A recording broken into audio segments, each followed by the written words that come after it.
नमस्कार, स्वागत है आप सभी का डीडी न्यूज पर। एक भारत श्रेष्ठ भारत में हमेशा की तरह मैं हूं आपके साथ मनीष बाजपेयी।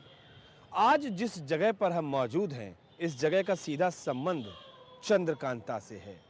इस जगह का संबंध माँ विंध्यवासिनी से है, माँ अष्टभुजा से है, माँ काली ख्वाह से है। इस जगह के आसपास के इलाकों को एक जमाने में विजयगढ़, राजगढ़ और नौगढ़ का नाम दिया जाता था। इस जगह का सीधा संबंध यहाँ के अलग अलग स्थानों को लेकर है। जैसा आप हमारे पीछे ये और प्राचीन नीट परीक्षा पर आज सुप्रीम कोर्ट का बड़ा फैसला आया, जिसमें 1563 छात्रों के ग्रेस मार्क्स रद्द करके दोबारा एग्जाम की बात कही गई। आइए सुनते हैं शिक्षा मंत्री धर्मेंद्र प्रधान क्या कह रहे हैं।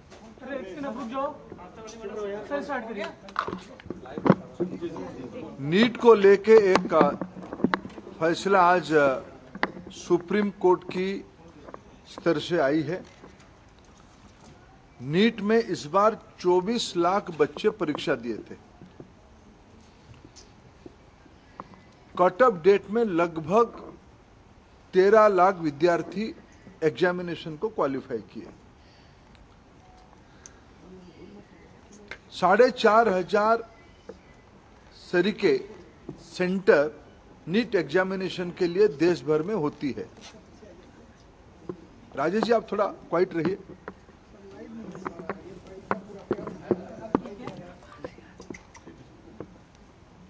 साढ़े 4,500 सेंटर देश भर में होती है।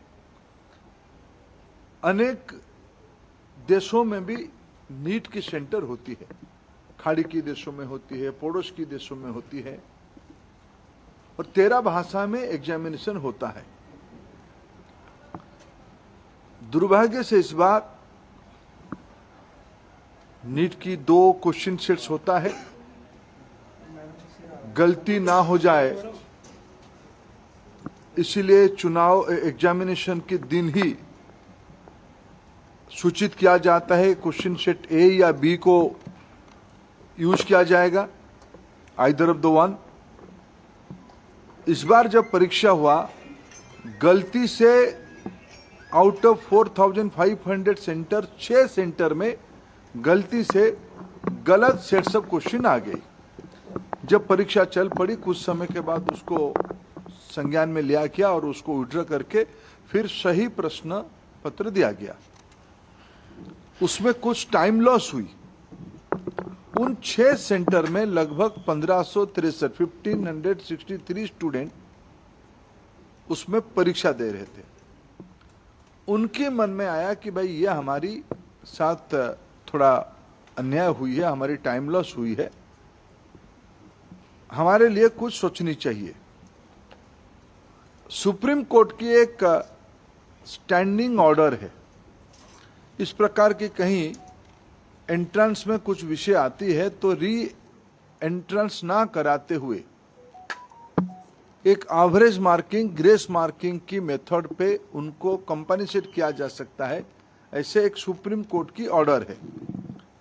क्लैट की स्टूडेंट्स की क्लैट के एग्जामिनेशन के माध्यम से एनटीए ने उसको अप्लाई किया। एक एक्सपर्ट कमेटी बिठाई, उसमें से कुछ रिकमेंडेशन आई और उसको उन्होंने अप्लाई किया। उसके बाद देखा गया कि कुछ विद्यार्थियों की नंबर 100% हो गई। उनकी जो एवरेजिंग किया गया, उनको जो ग्रेस मार्क दिया गया, उसमें कुछ विद्यार्थियों की नंबर 100% हो गई। इसमें भी फिर कुछ लोग कोर्ट पे गए। पहले कुछ लोग कोर्ट पे गए थे कि हमारी टाइम लॉस हुई।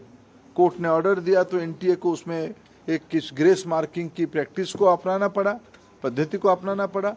फिर जब ग्रेस मार्किंग में कुछ विद्यार्थियों की नंबर 100% हो गई, तब फिर कुछ लोग कोर्ट पे गए।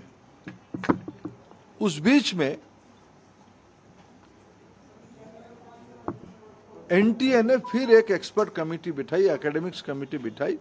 उन्होंने कुछ सोच समझ किया और कोर्ट ने आज उस कमेटी के ऑब्जर्वेशन को देखते हुए आज ऑनरेबल सुप्रीम कोर्ट ने स्पष्ट किया है उन 1563 स्टूडेंट्स को री एग्जामिनेशन का अपॉर्चुनिटी दिया जाए। 23 जून को 1563 स्टूडेंट को दोबारा नीट एग्जामिनेशन का ऑप्शन उनके सामने दिया जाएगा। वो परीक्षा दे सकते हैं, नहीं तो जो उनको ओरिजिनल परीक्षा की जो नंबर है उनको वो परीक्षा उसको भी ऑप्ट कर सकते हैं, नहीं तो अगर उनको उसमें ना देके और एक चांस लेना है तो वो 23 जून को एक बार परीक्षा भी दे सकते, जो चाहेगा। ये आज सुप्रीम कोर्ट के एक बहुत स्पष्टता के साथ ऑर्डर आई है, उसको मैं स्वागत भी करता हूं। शायद उसके बाद नीट को लेके जो एक संशय और शंका सामने आई थी वो आज समाप्त हो रही है। कुछ और विषय ध्यान में आई है, सरकार गंभीरता से उस विषय को ध्यान पे लिया है। हमें पूरा पारदर्शिता, कुछ विषय क्वेश्चन लीक की भी आई है, कुछ रिट पिटीशन उसके ऊपर भी लगी है, सुप्रीम कोर्ट की संज्ञान में है, उसके ऊपर भी सरकार अपना स्पष्ट मत रखेगा। मेरे जितना जानकारी है, नीट एक कॉम्पिटेंट एग्जामिनेशन करने वाला अथॉरिटी बन चुकी है। ये जो 3 प्रेस्टिजियस परीक्षा होते हैं, नीट, जेईई और सीयूईटी, इसमें से देश की 50 लाख से ज्यादा स्टूडेंट्स की हर एक साल अभी एग्जामिनेशन हो रहा है। विश्वसनीयता बढ़ी है, इसलिए आने वाले दिनों में सारे प्रकार की शंका संशय को दूर करने के लिए और पारदर्शिता लिया जाएगा, और जो लोग उसमें कहीं ना कहीं एक आधा जगह पे कुछ गड़बड़ी करने का कोशिश कर भी रहे होंगे उनके ऊपर कार्रवाई भी लिया जाएगा। और सुप्रीम कोर्ट की जो लार्जर प्रश्न सुप्रीम कोर्ट के सामने है, सरकार अपना मत उसमें से स्पष्ट रखेगी। जिसकी वजह से बच्चों को खामियाजा उठाना पड़ रहा है, क्या उनके ऊपर कोई कार्रवाई होगी? प्रियंका गांधी भी इसको लेकर ट्वीट वगैरह कर रही हैं। देखो, आज सुप्रीम कोर्ट की ऑर्डर के बाद इसमें जो लोग अनावश्यक राजनीति करना चाहते हैं वो संशय खत्म होते। फिर मैं कहना चाहता हूँ, 24 लाख बच्चे परीक्षा देते हैं, उनमें से 13 लाख बच्चे उत्तीर्ण होते हैं कट ऑफ डेट के ऊपर। यह समस्या परीक्षा में मिसमैनेजमेंट के कारण 6 सेंटर में 1563 बच्चों की आई है, ये स्टैटिस्टिक्स है। उसके ऊपर भी सुप्रीम कोर्ट की एक मॉडल को हमने अपनाया, उसमें भी कुछ लोग कोर्ट पे गया। आज कोर्ट ने उस फैसला को स्पष्ट किया है, उनको री एग्जामिनेशन कर दिया जाएगा।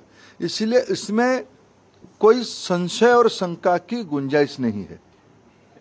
इसमें स्पष्ट हो गया है, उन विद्यार्थियों को 1563 स्टूडेंट्स को और एक बार परीक्षा देने की ऑप्शन उनके सामने है, वो चाहे तो परीक्षा दे सकते हैं। कमेटी के लोगों का नाम क्यों नहीं बताया जा रहा है? कमेटी के लोगों का नाम क्यों छुपा के रखा? नहीं, नाम छुपाने का क्या है? देखो, देश की शिक्षाविदों के नेतृत्व में हुई है, यूपीएससी की पूर्व चेयरमैन उन्हीं की नेतृत्व में हुई है, मेडिकल कमीशन की अधिकारी उसमें है, देश की पुराने वाइस चांसलर उसमें से हैं, और उस कमेटी की रिकमेंडेशन सुप्रीम कोर्ट ने उस विषय को एंडोर्स किया है। सुप्रीम कोर्ट कहने के बाद आगे और कुछ विषय रहती नहीं है। आदरणीय जज ने सारा पक्ष को लिया है। देखो, विपक्ष के पास कोई मुद्दा है नहीं। चुनाव में हार के बाद उनके मन में एक इधर उधर की मुद्दा की तलाश में है। वो ईवीएम के पीछे कभी पड़े थे, कभी और कुछ लोगों को काम पे लगाए थे। ये भी ऐसा उनको लग रहा था कि एक मुद्दा मिल जाएगा, लेकिन जब आज परामर्श और रिकमेंडेशन कोई भी दे, फाइनली जजमेंट तो सुप्रीम कोर्ट ने ही तो दिया ना। तो इसलिए इस विषय को कोई यूपीएससी की पूर्व चेयरमैन या मेडिकल कमीशन की, एनएमसी की कोई अधिकारी या कोई वाइस चांसलर, तो कोई लुकी छुपी नाम नहीं ना। हमारे देश की शिक्षाविद है, क्रेडिबल शिक्षाविद है, लेकिन वो रिकमेंडेशन था, फाइनली उसको उस रिकमेंडेशन के बियॉन्ड जाके सुप्रीम कोर्ट ने आज कहा है कि 1563 बच्चों को री एग्जामिनेशन का ऑप्शन दे दिया जाए। उसके बाद कोई शंका नहीं बचती। देखो, पेपर लीक की हमारे पास कोई जानकारी नहीं है। मैंने उस रीट पिटीशन को अनुध्यान कराया, कोई भी एक भी जगह पे प्रमाण नहीं है। एक एलिगेशन पेपर लीक हुआ है, कहाँ है प्रमाण हुआ है? कोई एक दो चीजों की न्यूज आइटम पे अगर प्रमाण आधारित होता है तब कोर्ट उसको विचार करेगी, सरकार अपना पक्ष रखेगी। वो कोर्ट में 8 जुलाई को चर्चा भी होगी, वो कोर्ट के सामने है। एनटीए में जब कह रहा हूं कि हर एक साल एनटीए आज इतना बड़ा हो चुका है, 13 भाषा, अनेक विदेश में भी देश की 4,500-5,000 सेंटर्स में 50 लाख विद्यार्थियों की एग्जामिनेशन 2-3 बड़े-बड़े एग्जामिनेशन की होती है। इसलिए कोई संदेह के कारण नहीं है। हम सब हमारी बच्चों को और पारदर्शिता लाया जाए, उसकी जो कुछ सुधार की विषय आएगा वो भी कर लेंगे।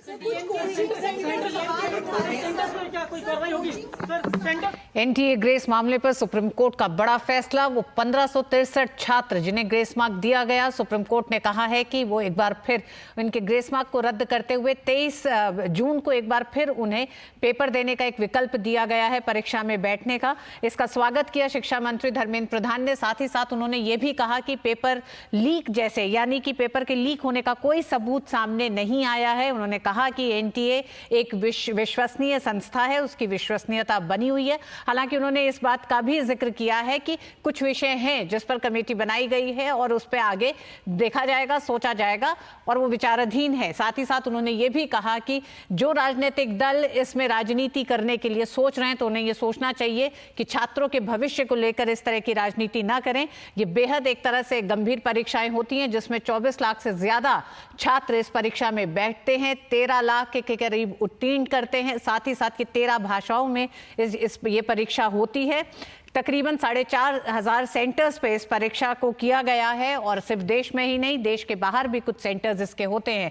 तो एनटीए की विश्वसनीयता बनी हुई है। साथ ही साथ उन्होंने स्वागत किया है कि सुप्रीम कोर्ट ने जो ये फैसला दिया है 1563 स्टूडेंट्स को कि वो 23 जून को एक बार फिर परीक्षा में बैठ सकते हैं। ये एक विकल्प उनके पास है, नहीं तो ग्रेस मार्क के बिना जो उनके मार्क्स आए हैं उन्हीं के लिए वो काउंसलिंग में बैठ सकते हैं। तो ये रहा केंद्रीय शिक्षा मंत्री का एक तरह से बयान इस पूरे मामले पर। एक बार फिर रुक करेंगे हम अपने कार्यक्रम का।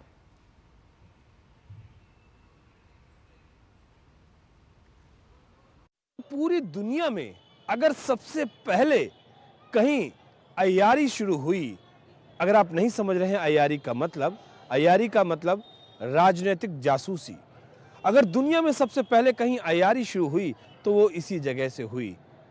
भारतीय फिल्मों के रुपहले पर्दे पर हो सकता है कि आपने इसका कुछ अलग स्वरूप देखा हो, लेकिन हम जिस स्वरूप से आपको परिचित करवाने जा रहे हैं वो सांस्कृतिक एकता का है, वो प्राचीन विरासत का है, वो गौरवमयी उस परंपरा का परिचय हम आपको करवाने जा रहे हैं जिसमें हमें दर्शन होते हैं एक भारत श्रेष्ठ भारत के। हम बात करेंगे मिर्जापुर की, और मिर्जापुर के कालीन उद्योग के माध्यम से हम आपको दिखाने जा रहे हैं एक भारत श्रेष्ठ भारत।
एक एहसास है, एक दिल का रिश्ता है, एक इमोशनल बॉन्डिंग है इन धागों के साथ में। एक धागे के अंदर भी कई और धागे मजबूत हैं, एक दूसरे से जुड़े हुए हैं, एक बंधन है।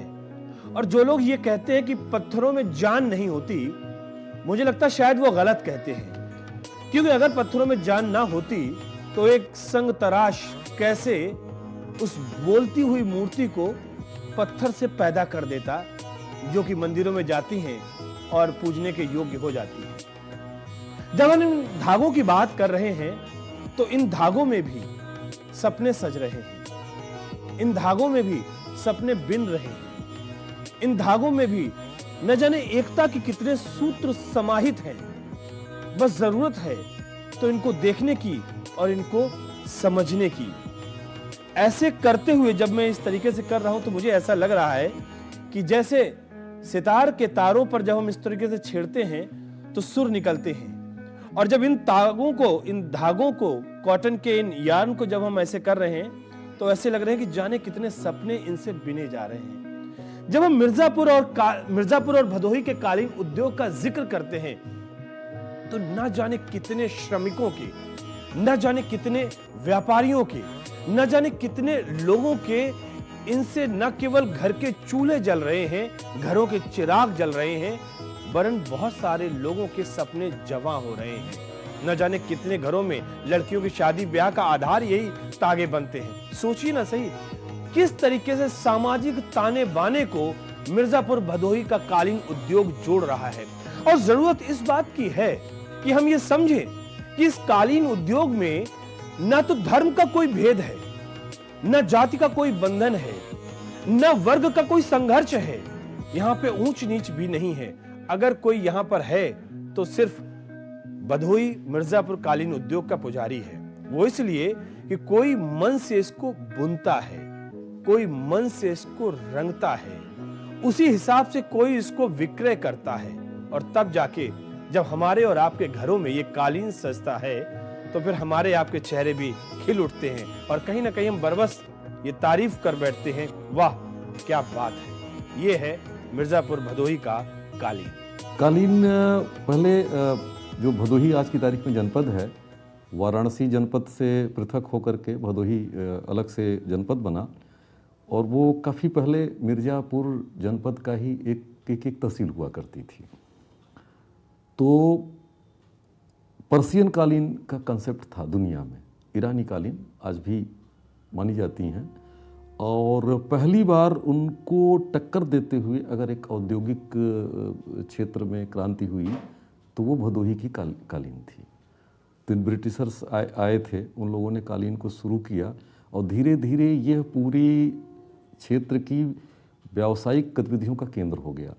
और ये केंद्र इस तरह की क्वालिटी में जहाँ बहुत अच्छा है, साथ ही साथ इसमें अगर आप देखें तो यह अर्थशास्त्र इस तरह का है कि इसमें छोटे से बड़े सब शामिल हैं, सारे धर्म संप्रदाय इसमें शामिल हैं, सारी डिजाइन शामिल हैं। और अच्छी बात यह है कि मिर्जापुर भदोही की कालीन ने विश्व के मानचित्र पे इतना अच्छा परफॉर्मेंस बनाया कि आप आश्चर्य करेंगे कि घनघोर कोरोना काल में भी यहाँ की एक्टिविटीज़ पूरी तरह से कंटिन्यू रही, और जो कालीन का ट्रेड था, और विशेष रूप से देश से ओवरसीज जिसको ट्रेड कहते हैं, उस पर कोई प्रतिकूल प्रभाव नहीं पड़ा। मिर्जापुर और भदोही का कालीन, यहाँ की जो मान्यता है कि यहाँ से ईरान के कुछ व्यापारी और वो जो शेरशाह सूरी मार्ग था, उस मार्ग से होते हुए दिल्ली जा रहे थे। तो खमरिया एक छोटा सा गांव है जो जीटी रोड के किनारे है। तो उसमें एक उनका जो था ईरानी, वो बीमार हो गया। उसके बाद उसको स्थानीय लोगों ने सही किया, दवा किया सबका, तो वो ठीक हुआ। तो उसने यहाँ गलैचा बीनना सिखाया। खमरिया में सबसे पहले लोगों ने लूम लगवाया, गलैचा बीनना सिखाया। तो उससे उस समय से ये प्रथा धीरे धीरे पुष्ट बाय पुष्ट यहाँ चलती चली आ रही है। मिर्जापुर और भदोही के कम से कम आप समझिए कि 30 से 35 हज़ार परिवार सीधे तरीके से इस पे जुड़े हुए हैं, सीधे तरीके से जुड़े हुए हैं।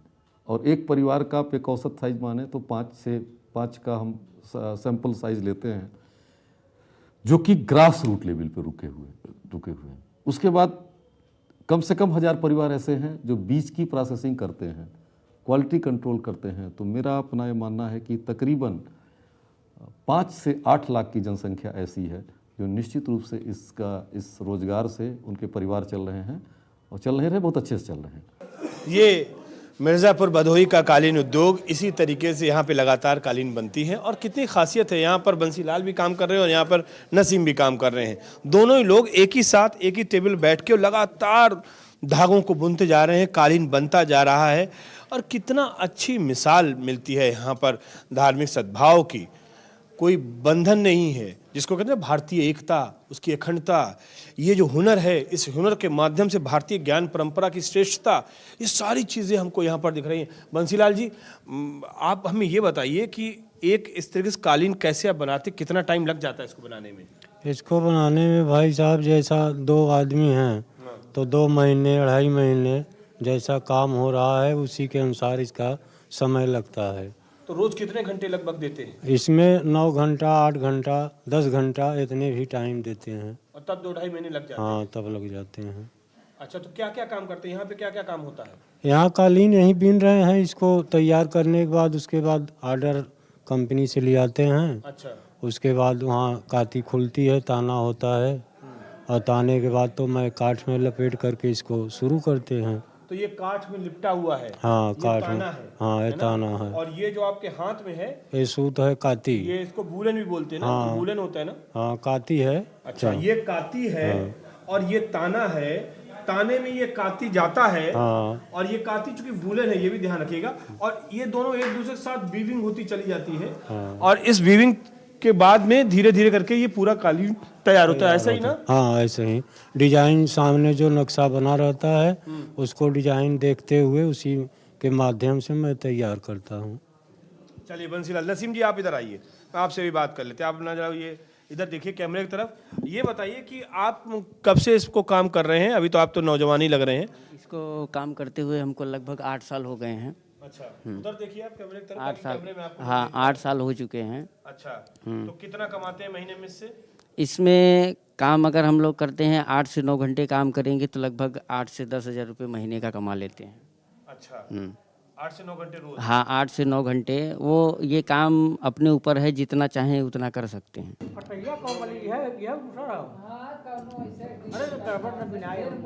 आपको एक हल्की हल्की आवाज सुनाई पड़ रही होगी, खट खट खट खट खट खट खट खट खट खट खट खट सुनाई पड़ रही है ना आपको? हाँ, ये जो आवाज है किसकी है? पंजा की आवाज है। वो इसलिए ना कि इस कालीन को ना सेट करते रहते हैं, जितना वो बिनते हैं उसको ठोकते हैं, नीचे पहुंचाते हैं और वो कालीन सेट होती होगी। हम आपको बता रहे हैं कि आखिरकार कालीन बनती कैसे है। थोड़ा थोड़ा ये आप 2 चीजें देख रहे हैं ना हमारे हाथ में, ये तो ताना है, यानी कि ये बेस है ताने का, और ये एक दूसरी चीज वूलन बोलते हैं, यानी कि ऊन का ही है विशुद्ध रूप से। इन 2 चीजों से मिलकर ही आपकी कालीन तैयार होती है, दोनों का संगम है। और लगातार हम एक बार श्रेष्ठ भारत में चीजें दिखाते क्या हैं, जहां पे चीजें मिल रही हैं, जहां पे लोग मिल रहे हैं, जहां पे भारत की परंपराएं मिल रही हैं, जहां पर भारत का एक तरीके से जो एकता की भावना है वो मिल रही है। और इसी में तो हमें ये कालीन उद्योग दिख रहा है, और कालीन उद्योग में वो सारी चीजें हमें दिख रही हैं जो हमारी संस्कृति की परिचायक हैं, वाहक हैं, और जिनकी वजह से हमारी विरासत मजबूत है, गौरवमयी है, और उसके ऊपर हम गर्व भी करते हैं। और ऐसा ही है अपना कुछ कालीन उद्योग मिर्जापुर और भदोही का।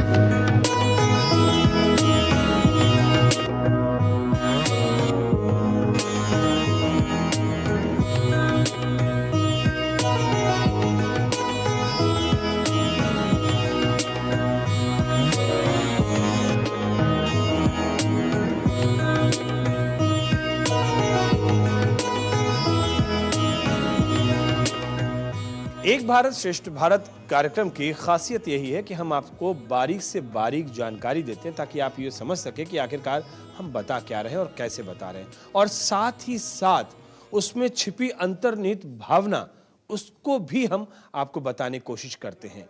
मिर्जापुर भदोही के कालीन उद्योग की बात चल रही है, और हम इस समय कालीन जहां पर बनता है, ऐसी ही कई और भी जगह संस्थान है जहाँ पे कालीन बनता है। हमारे साथ में ये बुनकर हैं जो कि इस काम को कर रहे हैं। ऐसे बहुत सारे बुनकर हैं, लेकिन हम इनसे जानने की कोशिश करते हैं आखिरकार कालीन बनता कैसे है।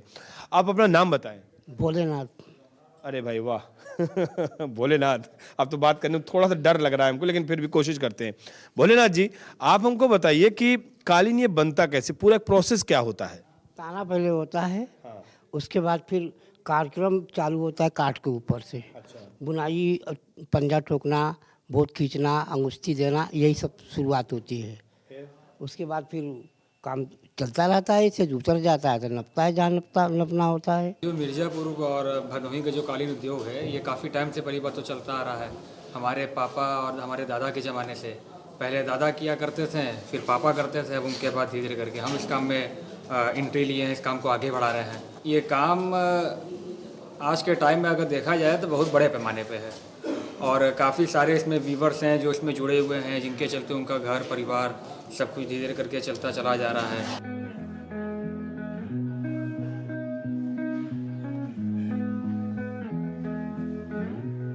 जो गलीचा होता है इसमें मतलब काफ़ी कश्मीर से कन्याकुमारी तक, कच्छ से कामाख्या तक, राज्यों की राजधानियों से प्रदेशों के कोने कोने तक, होगी हर राज्य के हर हिस्से की पूरी खबर। देखिए भारत एट 7 खबर राज्यों की, सोमवार से शुक्रवार शाम 7 बजे सिर्फ डीडी न्यूज पर।